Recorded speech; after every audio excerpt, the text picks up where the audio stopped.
Hello friends, welcome back to my YouTube channel. तो आपकी demand पर ये मेरी नेक्स्ट वीडियो है। ठीक है, जब मुझे एक स्टूडेंट ने कमेंट किया था कि मैम सोशलाइजेशन थ्योरी के ऊपर जो है वो वीडियो बना दो प्लीज़, तो मैंने जो है वो अभी सोशलाइजेशन के ऊपर वीडियो बनाई है। ये हमारे जो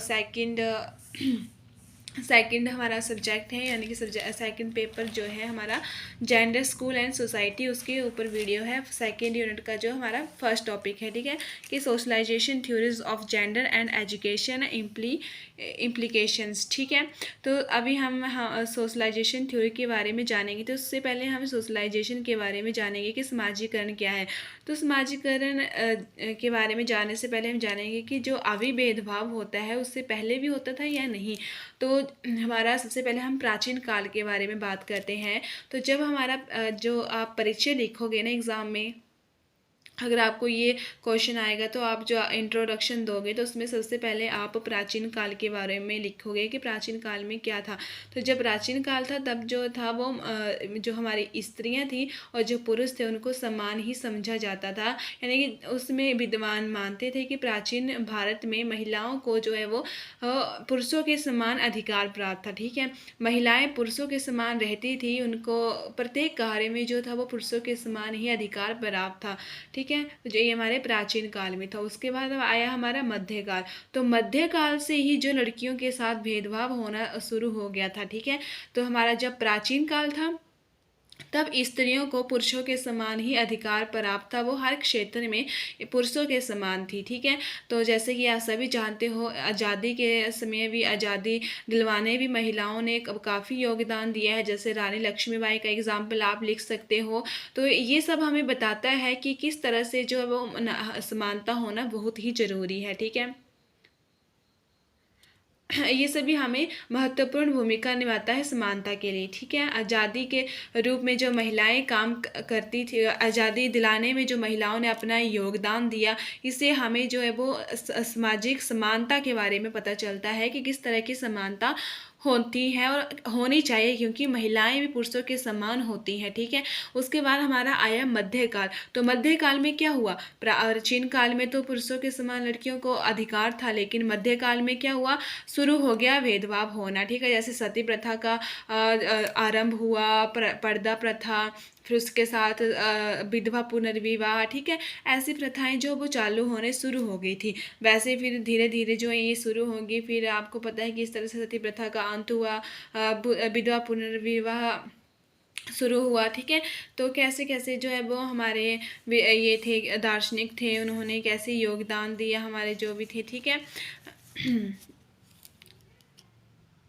फिर उसके बाद आता है हमारा सोशलाइजेशन का अर्थ। ठीक है, तो आप क्वेश्चन थ्योरी लिखने से पहले आप सोशलाइजेशन के बारे में बताओगे, जो परिचय मैंने आपको बताया उसके बारे में लिखोगे। उसके बाद इसका आप मीनिंग लिखोगे कि सोशलाइजेशन होता है क्या है। ठीक है, सोशलाइजेशन वह प्रक्रिया है जिसके द्वारा व्यक्ति समाज में रहकर सामाजिक मूल्यों, उद्देश्य, आदर्शों, विश्वासों और जीवन शैली को सीखता है और उसे अपने व्यक्तित्व का अंग बनाता है। यानी कि जब बच्चा जन्म लेता है तो जन्म के बाद वो परिवार में आता है, परिवार के साथ इंटरेक्ट करता है। जब वो थोड़ा बड़ा हो जाता है तो वो अपने समाज के साथ इंटरेक्ट करता है, तो उसे पता चलता है कि मेरा समाज किस तरह से और मुझे अपने समाज के अकॉर्डिंग किस तरह से ढलना है। यानी कि प्रत्येक व्यक्ति को, कोई मनुष्य अकेला नहीं रह सकता, उसको परिवार की, उसके समाज की जो आवश्यकता होती है। तो कई बार आपने देखा होगा कि कई लोग जो वो मिसबिहेव करते हैं, तो हम उसको गेस करते हैं कि किस परिवार से होगा, ये किस शहर में रहता होगा, कहाँ किस गांव में रहता होगा। अगर कोई अच्छा लड़का होगा, अच्छे से बात कर रहा है, अच्छी लड़की होगी, अच्छे से बात कर रही है, तो उसका हम सोचते हैं कि इसका घर कहाँ होगा, कौन से क्षेत्र में रहता होगा, परिवार बैकग्राउंड कैसा रहा होगा। तो ये सब हम खुद देखते हैं। ठीक है, उसके बारे में हम सोचते हैं कि कैसा होगा कैसा नहीं। ठीक है, तो वो हमारा समाजीकरण होता है। समाजीकरण में ही हमें पता चलते हैं कि हमारे रीति रिवाज कैसे हैं, हमें कौन से रीति रिवाजों को फॉलो करना है। ठीक है, तो ये सब हमें कौन बताता है? हमारा एक समाज बताता है। ठीक है, कौन से हमारे समाज में हमारे अच्छी बातें हैं। तो ऐसा नहीं है कि समाजीकरण में हमने सारी बातों को अपना लेना। ठीक है, कुछ अच्छी जो बातें नहीं होती हैं, जैसे कुछ गलत चीज़ होगी तो उसको हमने नहीं अपने अंदर जो डालना है, ठीक है। उसके बाद आती है इसकी डेफिनेशन। तो ग्रीन की डेफिनेशन है, तो उन्होंने क्या कहा है, समाजीकरण वह प्रक्रिया है जिसके द्वारा बालक सांस्कृतिक विशेषताएं, आत्म और व्यक्तित्व को प्राप्त करता है, ठीक है। सांस्कृतिक विशेषताएं, आपको पता है अपनी संस्कृति के बारे में जो है बच्चा कहाँ से सीखता है, अपने परिवार से सीखता है, उसके बाद अपने समाज से सीखता है, तो समाज ही उसे बताता है कि उसके संस्कृति क्या है क्या नहीं, ठीक है। उसके बाद आते हैं न्यूमेयर के अनुसार, ठीक है। एक व्यक्ति के सामाजिक प्रणाली एक व्यक्ति की सामाजिक प्रणाली के रूप में परिवर्तन होने की प्रक्रिया का नाम ही समाजीकरण है, ठीक है। उसको सामाजिक मतलब जैसा समाज है उस वो अपने आप को उसी रूप में जो वो ढाल लेता है, तो वो क्या है, हमारा समाजीकरण है। जो बच्चा उसको अपने अकॉर्डिंग उसको उसके अनुसार ढल जाता है, उसको आगे कोई प्रॉब्लम नहीं आती है, लेकिन जो नहीं ढल पाता है उसको आगे जाकर बहुत ही समस्याओं का सामना करना पड़ सकता है। इसी तरह समाजीकरण एक सीखने की प्रक्रिया, क्योंकि समाज में रहकर ही व्यक्ति अच्छी बातों को सीखता है। कई बुराइयां भी होती हैं, लेकिन उसको उसने अपने अंदर नहीं आने देना है, ठीक है। ये आ गया हमारा समाजीकरण। उसके बाद आते हैं हमारे समाजीकरण की प्रक्रिया। तो इसमें समाजीकरण के 4 स्टेप्स बताए हैं। एक गद्यात्मक प्रक्रिया, संस्कृति को आत्मसात करने की प्रक्रिया, ठीक है। तो सबसे पहले हम बात करेंगे हमारी गद्यात्मक प्रक्रिया के बारे में। तो जो हमारी गद्यात्मक प्रक्रिया है, यानी कि डायनामिक प्रोसेस है, तो हमें ये बताती है, एक व्यक्ति को ये बताती है कि उसने अपने आप को किसी भी परिस्थिति में समाजीकरण के द्वारा जो है वो अपने आप को किस तरह से किसी भी परिस्थिति में ढालना है, ठीक है। तो समाजीकरण हमें क्या बताता है, अपने आप को एडजस्ट करने बताता है, किसी भी सिचुएशन में किस तरह से हमें अपने आप को ढालना है, ये हमें कौन सिखाता है, हमारा समाज हमें सिखाता है, ठीक है। उसके बाद आता है संस्कृति को एक आत्मसात करने की प्रक्रिया, मतलब संस्कृति को आत्मसात करने की प्रक्रिया है। जो हमारी समाजीकरण क्या है, कौन सी प्रक्रिया है, संस्कृति को आत्मसात करने की प्रक्रिया है। तो इसमें आता है कि संस्कृति को आत्मसात करने की प्रक्रिया ही समाजीकरण है, यानी कि जो हमारा समाज है वो हमें हमारी संस्कृति के बारे में बताता है कि हमारे किस तरह से संस्कृति है, क्योंकि हर समाज के मतलब हर क्षेत्र के अपने अलग अलग रीति रिवाज होते हैं। तो हमें हमारे रीति रिवाजों के बारे में कौन बताता है, हमारा समाज बताता है, ठीक है। तो ये एक संस्कृति को बताने की प्रक्रिया है, उसको हम सीखते हैं। यदि हम अपने संस्कृति को सीख रहे हैं तो वो किसके द्वारा सीख रहे हैं, हमारे समाज के द्वारा सीखते हैं। साथ ही साथ समाजीकरण के द्वारा व्यक्ति जो है वो अपने सेल्फ का विकास भी करते हैं। यदि उसको अपनी संस्कृति का ज्ञान होगा तो उसको आगे जाके किसी भी तरह की समस्या का सामना नहीं करना पड़ेगा। उसके बाद आता है सीखने की प्रक्रिया। तो एक समाजीकरण जो है वो एक सीखने की प्रक्रिया है। सीखने की प्रक्रिया क्यों है, क्योंकि इसमें बालक जो है वो कई सारी चीज़ों को सीखता है, ठीक है। तो ये क्या होगी, एक सीखने की प्रक्रिया है। इसमें वो सीखता है कि किस तरह से हमें बड़ों से बात करनी है, किस तरह से हमने उठना बैठना है सोसाइटी में, ठीक है। हर चीज़ हमें सिखाता है, ये तो आप सभी जानते हो, क्योंकि हम भी अभी तक अपने समाज से होकर ही सीखते आ रहे हैं, ठीक है। आजीवन प्रक्रिया है। तो ये समाजीकरण क्या है, एक लाइफ लॉन्ग प्रक्रिया है। क्योंकि लाइफ लॉन्ग प्रोसेस क्यों है, क्योंकि ये जब हम जन्म लेते हैं उसके बाद जब हम बड़े होते हैं उसके बाद हम समाज से इंटरेक्ट करते हैं, ठीक है। उसके बाद शुरू हो जाती है हमारी समाजीकरण की प्रक्रिया। उसके बाद ये हमारे जब तक हमारा अंत नहीं होता, जब तक हमारी मृत्यु नहीं होती, तब तक हम जो है वो सीखते ही रहते हैं अपने समाज में क्या हो रहा है क्या नहीं हो रहा है, ठीक है। तो ये सारी प्रक्रियाएँ जो हमारे अंत तक जो है वो चलती ही रहती हैं। तो ये 4 जो है वो इम्पोर्टेंट कारक बताए हैं, इनकी प्रक्रिया बताई हैं, ठीक है। ये आगे हमारी गद्यात्मक प्रक्रिया, संस्कृति की, सीखने की और आजीवन प्रक्रिया, ठीक है। उसके बाद आते हैं हमारी प्रक्रिया में सहायक कारक। तो जब हम अपनी संस्कृति में इन सब प्रक्रियाओं को सीखते हैं कि किस तरह से हमने गद्यात्मक प्रक्रिया, संस्कृति को किस तरह से ढालना है, तो इस प्रक्रिया में हमें कौन से कारक है जो हमें हेल्प करते हैं। तो सबसे पहला कारक आता है हमारा निर्देशन, ठीक है, यानी कि इंस्ट्रक्शन।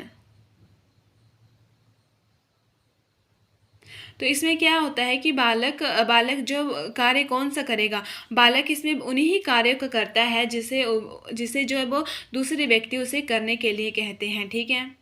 तो इसी प्रकार जो है वो निर्देशन सामाजिक व्यवहार की दिशा को निर्धारित करता है, यानी कि निर्देश जो है वो सामाजिक दिशा को निर्धारित करते हैं। ठीक है, तो निर्देश जो होते हैं वो दूसरे व्यक्ति अच्छे भी सही भी दे सकता है, गलत भी दे सकता है, वो हमारे ऊपर होता है कि हमने कौन से निर्देशों को पालन करना है। ठीक है, उसके बाद है सहयोग।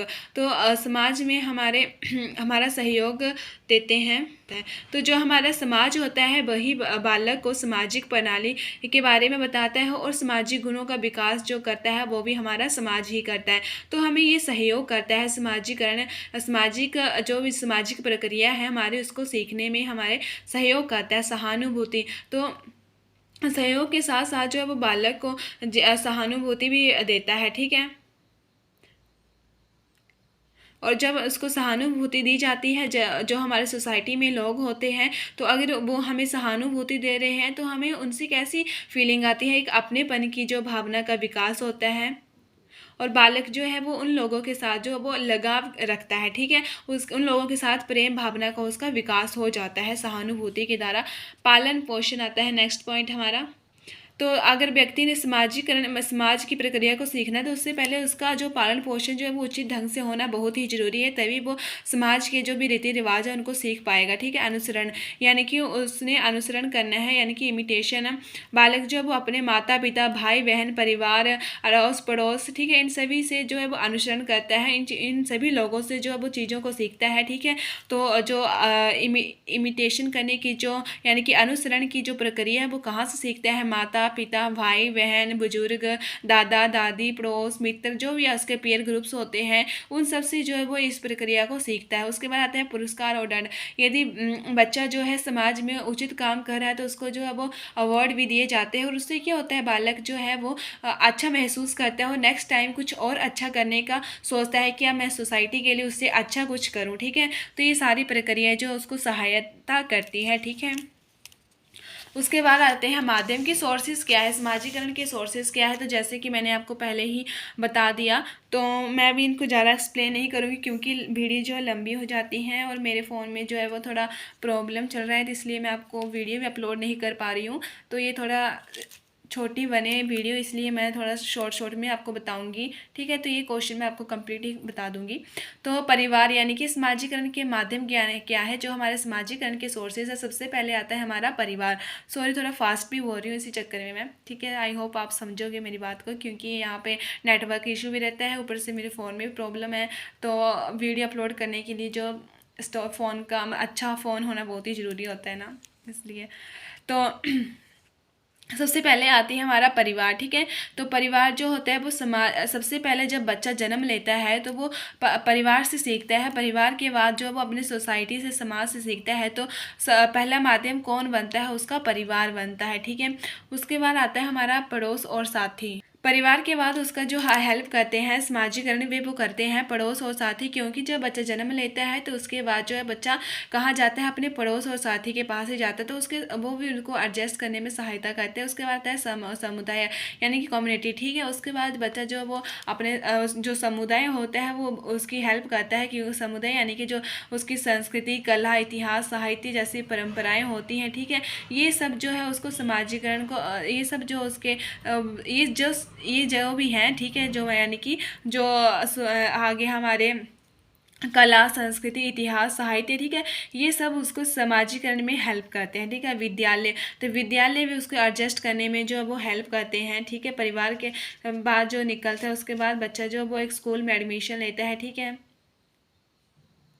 तो वहीं से उसको विद्यालय में ही उसको सिखाए जाते हैं कि किस तरह से उसने समाज में अपने आप को एडजस्ट करना है। जाति यानी कि जाति भी उसको सिखाते हैं, क्योंकि भेदभाव नहीं करना है। ठीक है, फिर उसके बाद गर्ल गाइड, तो गर्ल गाइडिंग भी जो है वो सिखाती है, क्योंकि जो गर्ल गाइडिंग है वो ख़त्म करती है किसको, ऊंच नीच, छोटे बड़े बड़े, ठीक है, धनवान निर्धन, जाति धर्म मतलब ये जो भेदभाव होते हैं उनको वो ये ख़त्म करती है गर्ल गाइडिंग। तो ये भी हमारे समाजीकरण में हेल्प करती है। उसके बाद आता है हमारा धार्मिक, आर्थिक, सांस्कृतिक और राजनीतिक संस्थाएँ। तो ये भी हमारी जो समाजीकरण में हेल्प करती हैं। ठीक है, खेलकूद भी हेल्प करता है, क्योंकि जब हम बच्चा स्कूल में अगर स्पोर्ट डे है तो स्पोर्ट में भाग करता है। ठीक है, भाग लेता है तो बच्चा उसमें हर बच्चे के साथ खेलता है, ठीक है।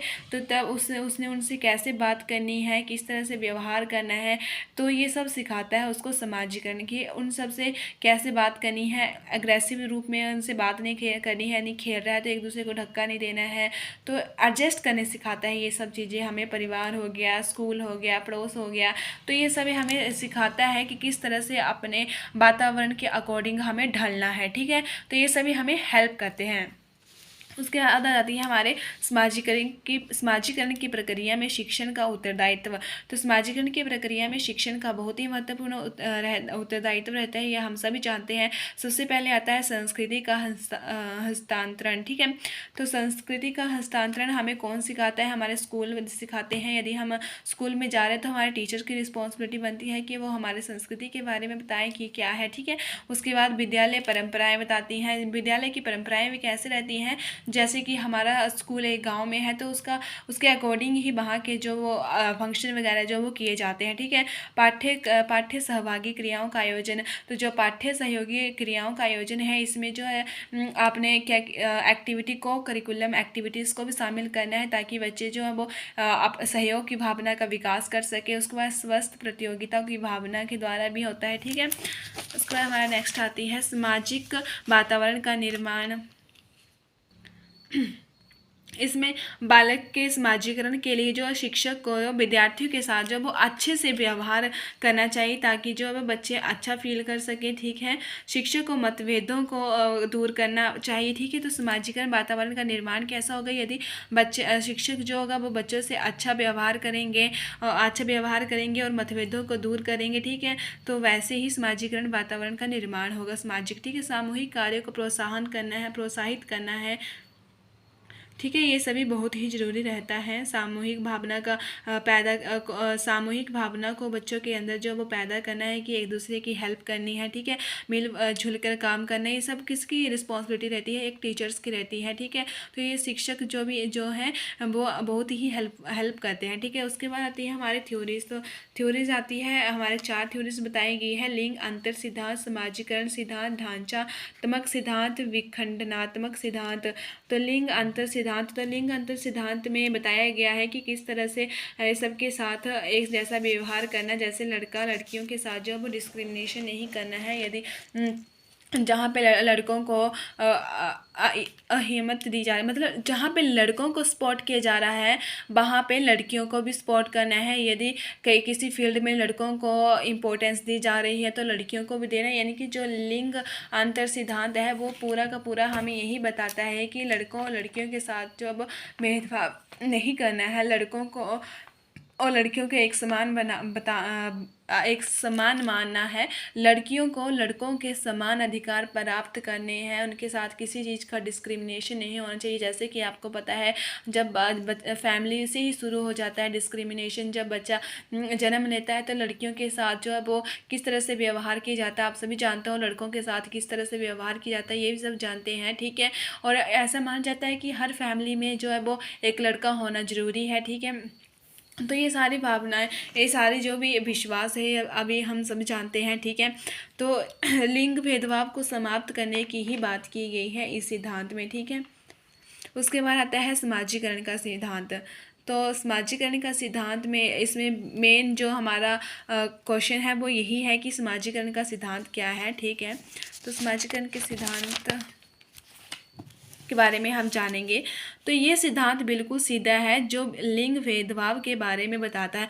तो आपने ये मतलब जो थ्योरीज है ना वो बड़ी अलग सी है, ठीक है। मतलब इसमें ज़्यादा मटेरियल कुछ है नहीं, तो आपने ज़्यादा इसमें ये नहीं करना है फोकस। मतलब अगर ये क्वेश्चन आता है तो सबसे पहले आपने सोशलाइजेशन का इंट्रोडक्शन दे देनी है, उसके बाद आपने मीनिंग लिख देना है, उसके बाद डेफिनेशंस एंड इसके जो मैंने आपको प्रक्रिया कारक जो भी मैंने आपको बताए वो आप लिख देना। उसके बाद आपने थ्योरी को एक्सप्लेन कर देना है। अगर आप 1-1.5 पेज में उसको एक्सप्लेन करते हो तो वह भी उसमें भी आपका क्वेश्चन ठीक रहता है, ठीक है। तो इसमें ज़्यादा स्ट्रेस नहीं लेना है कि इसमें मटीरियल कम है, क्योंकि इन थ्योरीज में मटीरियल ऑलरेडी ही कम है। तो आपने ज़्यादा इसमें सोचना नहीं। जैसे मैंने आपको क्वेश्चन प्रोवाइड किया है, अगर आप इसको ऐसे ही कर लेते हो तो आपके इसमें जो पूरे मार्क्स बन जाते हैं। थोड़ा खुद से भी ऐड कर सकते हो। तो थ्योरीज में आप ये लिखोगे कि ये सिद्धांत बिल्कुल सीधा है जो लिंग भेदभाव के बारे में बताता है, ठीक है। कि ये जो हमारा सोशलाइजेशन थ्योरी है बिल्कुल सीधी है। इसमें सिर्फ ये बताया गया है कि लिंग भेदभाव किस तरह से होता है और इसको किस तरह से समाप्त करना है, ठीक है। इस पूरी थ्योरी में इतना ही बताया गया है कि जो हमारा लिंग भेदभाव है, जैसे लड़कों लड़कियों को एक समान अधिकार नहीं दिए जाते तो उसको समाप्त करना है, ठीक है। इसमें इसी की बात की गई है। उसके बाद है बच्चा एक खाली स्लेट के समान है। तो इस सिद्धांत में कहा गया है कि बच्चा जो है वो एक खाली स्लेट के समान है और जैसे जैसे बच्चा बड़ा होता जाता है वैसे वैसे वो अपने वातावरण के अनुसार अपने आप को ढालता जाता है, यानी कि जो उसकी खाली स्लेट है वो भरती जाती है, ठीक है। तो वही ना कि बच्चा एक पहले जन्म लेता है तो उसको कुछ पता नहीं होता है कि समाज क्या है, ना वो समाज के अकॉर्डिंग पैदा होता है, लेकिन जब वो समाज में रहता है तो वो अपने आप को उसके अनुसार जो वो ढालता ही जाता है, ठीक है। उसके बाद आता है आपसी बातचीत के द्वारा व्यक्ति एक दूसरे के नज़दीक आते हैं। इसके साथ इससे उनके सामाजिक मूल्यों को बढ़ावा मिलता है। तो जब एक व्यक्ति है वो समाज के साथ जो समाज में लोग हैं उनके साथ इंटरेक्ट करेगा, उनसे बातचीत करेगा, तभी उनको एक दूसरे के बारे में पता चलेगा और जो उनके समाज में रीति रिवाज हैं, जो प्रथाएं प्रचलित हैं उनके बारे में वो जान पाएगा। वो सब कैसे जानेगा अगर वो लोगों से बात ही नहीं करेगा, अपने घर में ही अंदर अंदर रहेगा और समाज में निकलेगा नहीं, तो उसको अपने समाज के बारे में कुछ पता नहीं चलेगा कि उसके समाज में किस तरह के रीति रिवाज हैं और किस तरह से नहीं, ठीक है। तो इन सब के बारे में अगर उसको जानना है तो उसके लिए ज़रूरी है कि वो अपने समाज में लोगों से इंटरेक्ट करे, ठीक है। तो ये ज़रूरी है और इसी के साथ वो मूल्यों को बढ़ावा देता है, यानी कि वो अगर समाज में इससे एक फ़ायदा और होगा कि उसको मतलब अपने बातचीत करने के तरीके को भी उसको बढ़ावा मिलेगा, ठीक है। उसके बाद आता है बच्चा समाज में रहकर अपनी भूमिका को सीखता है। तो बच्चा जब समाज में रहता है तो तभी उसको पता चलता है कि उसकी भूमिका कैसी है, ठीक है। अपनी भूमिका के बारे में उसको जानना है, जैसे कि लड़का मतलब उसको अपनी रिस्पॉन्सिबिलिटी का पता चलता है, जैसे लड़कों की क्या रिस्पॉन्सिबिलिटीज़ रहती हैं अपने देश के प्रति, मतलब ठीक है। जैसे लड़की है तो उसको किस तरह से होना है, ठीक है। मतलब जब बच्चा, वैसे तो ऐसे नहीं होता है, बच्चा जब जन्म लेता है तो उसके अंदर ऐसी कोई भगवान ने तो ऐसा उसको डाल के नहीं दिया है कि लड़की है तो लड़कियों के कौन कौन से काम है, लड़कियों ने कौन कौन से काम करने हैं, और लड़का है तो लड़कों ने जो है वो घर का काम नहीं करना है, लड़कों ने घर के बाहर का काम करना है, लड़कियों ने घर के अंदर का काम करना है। तो ये सब जो है जब हम जन्म लेते हैं तब डिसाइडेड नहीं होता है, ये भगवान हमें बना के नहीं भेजता है कि आप लड़की हो तो आपने घर के बाहर का काम नहीं करना है, आपने चूल्हा चौका करना है या फिर जो भी है, ठीक है। तो ये सारे जो भी भेदभाव है किसने डाला, सोसाइटी ने डाला, ठीक है। मतलब लोगों ने पैदा किए हैं, ठीक है, कि लड़कियों की क्या रिस्पॉन्सिबिलिटीज़ रहती हैं, लड़कों की क्या रहती हैं। तो ये सब किसने डाले हैं, हम लोगों ने ही डाले हैं कि लड़कियों ने कौन से काम करने हैं, किस तरह के कपड़े डालने हैं, किस तरह के नहीं डालने हैं, लड़कों ने किस तरह के पहनावा पहनना है, ठीक है। ये सब जो है वो हम लोगों ने ही एक दूसरे के अंदर जो वो डालते हैं भावनाएं, मतलब जो भी विश्वास है, ठीक है, प्रथाएं, सॉरी। उसके बाद मतलब इसमें क्या है, बच्चा समाज में रहकर अपनी भूमिका को सीखता है, ठीक है। उसकी क्या भूमिका है तो वो लड़का मतलब किस तरह से उसने रहना है, समाज में किस तरह से बात करनी है। तो लड़की है तो उसने किस तरह से रहना है, ठीक है। उसकी क्या रिस्पॉन्सिबिलिटीज़ है अपने सोसाइटी के प्रति, अपने देश के प्रति, ये सब जब वो समाज में रहकर वो सीखता है। प्राथमिक समाजीकरण में बच्चा रहन सहन सीखता है। तो सबसे पहले जब वो समाजीकरण सीखता है तो सबसे पहले वो सीखता है कि किस तरह से समाज में रहना है। सबसे पहले वो समाज में जाता है तो उसके समाज के अकॉर्डिंग वो बातचीत करना सीखता है। उसके बाद वो अपने कपड़ों का पहनना सीखता है कि उसके समाज में अगर जीन्स पहनी जा रही है तो वो वैसे ही पहनता है, मतलब ऐसे एग्जांपल दे रही हूँ, ठीक है। तो जैसे उसकी सोसाइटी होती है, आज भी हम देखते हैं कि हमारी सोसाइटी, जैसे हम किसी ऐसे क्षेत्र में रह रहे हैं जहाँ पे ज़्यादातर लड़के, मतलब जहाँ पे ज़्यादातर जीन्स अलाउड नहीं है, तो वहाँ पे नेचुरली ऐसा होता है कि वहाँ की लड़कियाँ जो वो कोई भी जीन्स नहीं पहनती हैं, ठीक है। तो ऐसा नेचुरली हो जाता है कि वो अपने जो सोसाइटी है उसके अकॉर्डिंग जो वो ढल जाती हैं, ठीक है। यहाँ पे जैसे कहीं आपने देखा होगा कहीं ऐसे अभी भी गाँव है जहाँ पे शॉर्ट्स अलाउड नहीं होते हैं, बाहर शहर में ही होते हैं, ठीक है। तो वहाँ पे कोई भी लड़की ऐसी नहीं होगी जो बाहर जो अब शॉर्ट्स पहने के निकलेगी, ठीक है। यानी कि वो अपने सोसाइटी के अनुसार ही वो ढल जाता है, ठीक है। वो अपने सोसाइटी के अनुसार ही ढल जाते हैं। तो प्राथमिक समाजीकरण में बच्चा रहन सहन को सीखता है, किस तरह से उसका खान पान होगा, किस तरह से उसका ने रहना है, वो सब कुछ वो कहाँ सीखता है, प्राथमिक चरण में सबसे पहले वो यही सीखता है, ठीक है। भाषा का विकास होता है, उसके बाद उसका रहन सहन होता है, किस तरह से चलना है फिरना है, ये सारी चीज़ें जो है वो शुरू में वो सीख जाता है। उसके बाद सामाजिक प्रक्रिया जन्म से शुरू हो जाती है। तो जब बच्चा जन्म लेता है, जब उसी के बाद परिवार में आता है, उसके बाद वो धीरे धीरे उसको पता चल जाता है कि उसकी सोसाइटी कैसी है, कैसे वो बाहर जाएगा, किस तरह से बड़ों से बात करनी है, बड़ों से रिस्पेक्ट से बात करनी है, ठीक है। ये सारी चीज़ें जो है वो बच्चा धीरे धीरे सीख जाता है, ठीक है। फिर स्कूल में जाता है, तो स्कूल में भी वो एडजस्ट करने सीख जाता है बच्चों के साथ, क्योंकि वहाँ तो अलग अलग बच्चे होते हैं, अब अपने अपने, ठीक है, व्यवहार के होते हैं। तो सब के साथ जो वो एडजस्ट करना बच्चा जो वो आसानी से खुद ब खुद सीख जाता है, ठीक है। फिर उसके बाद आता है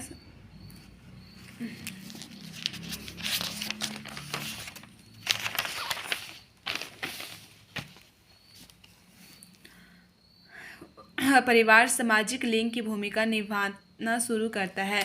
तो जैसे कि मैंने आपको बताया, जैसे बच्चे का जन्म होता है तो वो परिवार में आता है, परिवार से ही वो सामाजिकरण की भूमिका निभाना, परिवार ही ऐसी भावनाएं मतलब भूमिका निभाना शुरू कर देता है। क्योंकि जब बच्चा जन्म लेता है तो उससे पहले जो उनके पेरेंट्स होंगे उनको पता है कि उनकी सोसाइटी में किस तरह का व्यवहार है, किस तरह से लोग रहते हैं, किस तरह से रीति रिवाज है। तो उसी रीति रिवाज के अकॉर्डिंग बच्चे को वो ऐसे ही ट्रीट करने शुरू कर देते हैं, ठीक है। तो वो नेचुरली ऐसे ही होता है। जैसे कि आपको पता है कि बचपन से ऐसे शुरू कर दिया जाता है कि लड़कों को जो वो ज़्यादा गुलाबी रेड कलर जो है वो नहीं पहनाने, कपड़ों में भी ऐसा किया जाता है ना, वैसी चीज़ें ली जाती हैं। तो लड़कियों को गुड़िया लेनी है, कि टॉयज़ में भी ऐसा किया जाता है ना, लड़कों को कार लेके आते हैं, बैट बॉल लेके आएंगे, ठीक है, फुटबॉल लेके आएंगे, लेकिन लड़कियों को क्या, किचन सेट ले आए किचन सेट लेके आएंगे, साथ ही साथ डॉल लेके आएंगे, बारबी हाउस लेके आएंगे, या कुछ भी ऐसी जो, ठीक है। तो ऐसी ऐसी चीज़ों से पता लग जाता है कि लड़की को क्या पसंद है, लड़कों को क्या, मतलब खुद भी परिवार जो वो वैसे ही शुरू कर देता है, ठीक है,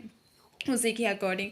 समाजीकरण सिद्धांत पुरुष और औरतों को एक समान व्यवहार करने की मांग करता है। तो जो हमारा समाजीकरण सिद्धांत था वो किसकी मांग करता है कि पुरुषों और स्त्रियों के साथ जो वो एक जैसा ही व्यवहार करना है।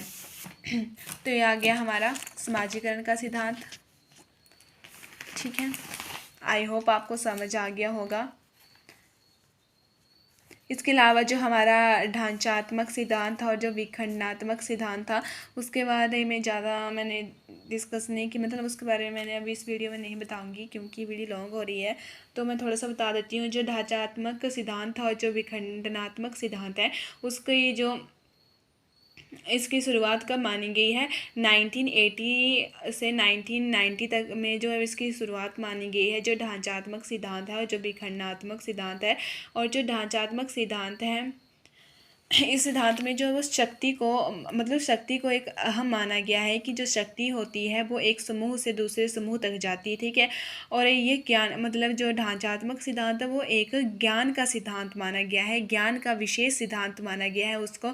और साथ ही साथ उसमें शक्ति को अहमियत दी गई है कि जो शक्ति होती है वो एक समूह से दूसरे समूह में जाते हैं। तो इसी तरह का वो सिद्धांत है ढांचात्मक सिद्धांत और विखंडात्मक सिद्धांत, जिसकी शुरुआत जो वो 1980 से 1990 में मानी गई है। और ये आ गया हमारा सोशलाइजेशन थ्योरी। आई होप आपको समझ आई होगी, ठीक है। एक बार मैंने बता देती हूँ हम क्या क्या पढ़ा। आप चाहो तो इसका स्क्रीनशॉट ले सकते हो, ठीक है। And thank you for watching. Please आप मुझे थोड़ा सपोर्ट किया करोगे तो भी मुझे पता चलता है कि आपको कौन सी वीडियो चाहिए, ठीक है। अगर आप कमेंट करोगे, लाइक करोगे, मेरे चैनल को सब्सक्राइब करोगे, तभी मुझे मोटिवेट होगा, मैं तभी मोटिवेट होगी नेक्स्ट वीडियो बनाने के लिए, ठीक है। ऐसे आप कोई रिस्पॉन्स नहीं करोगे तो ऐसे मन भी नहीं करता है, क्योंकि ऐसा लगता है कि आपको समझ ही नहीं आ रहा कुछ, तो फिर वीडियो भी क्या ही बनाए ना, तो वैसे होता है। And thank you for watching.